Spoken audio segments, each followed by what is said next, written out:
19세기 말 외세의 개항 요구로 심한 몸살을 앓아야 했던 개항전.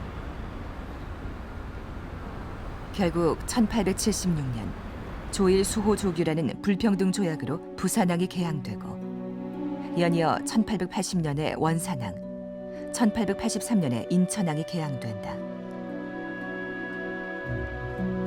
개항과 함께 외국의 문물들이 물밀듯이 밀려 들어왔고 일본인 이주 마을도 생겨났다. 이때 일본인들이 제일 처음 들여온 근대식 시설 중에 하나가 병원이었다. 자국민 치료라는 명목으로 개항장마다 하나씩 세워진 병원. 그러나 그 안엔 일본의 또 다른 속셈이 있었다. 한국인들이 이제 고통받고 있었던 질병을 특히나 그동안 이제 한국인들이 접해보지 못했던 새로운 의학인 서양으로 치료해 준다라고 했을 때 자연스럽게 대한 일본에 대한 호감들, 더 나아가서는 일본이 가지고 있는 새로운 기술에 대한 어떤 긍정적인 감정들, 뭐 이런 것들을 심어주는데 의술이 굉장히 중요한 역할을 할 수 있었던 거죠.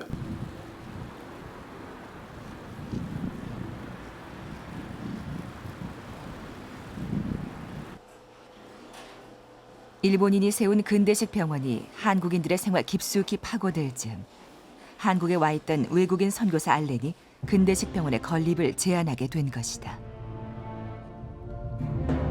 그때가 1885년. 일본인 병원의 확산을 눈여겨봤던 고종에겐 일본 병원에 저항할 좋은 기회였다. 그는 곧바로 제중원을 설립하라고 어명을 내린다. 그리고 왕립병원이라는 걸 분명히 명시한다. 일본의 침탈 속셈이 점점 노골화되고 있는 중에 근대식 왕립병원을 세운 고종.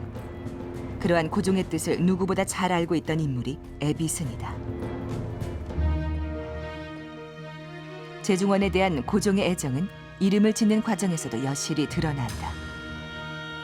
근대식 서양병원 건립을 결정한 뒤 고종은 직접 이름을 하사했는데 처음엔 널리 은혜를 베푼다는 의미의 광해원이라고 했다. 그런데 불과 12일 뒤 고종은 이름을 다시 바꿔서 하사한다. 그게 바로 지금 우리가 알고 있는 이름인 제중원. 대중을 구제한다는 의미다. 대중, 즉 조선 백성들을 치료하는 조선의 병원을 짓고 싶었던 고종의 마음이 담긴 이름이다.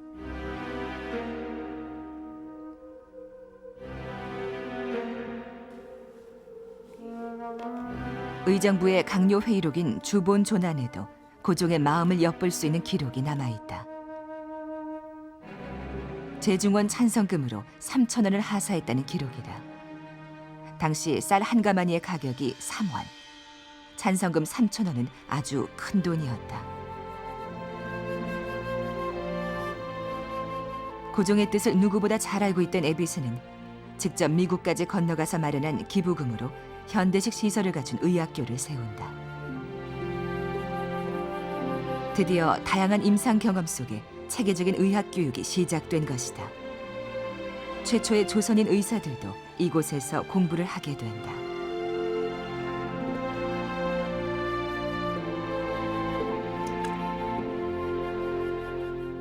에비스는 보다 쉽고 효율적인 교육을 위해 의학 교재 번역 작업도 시작한다.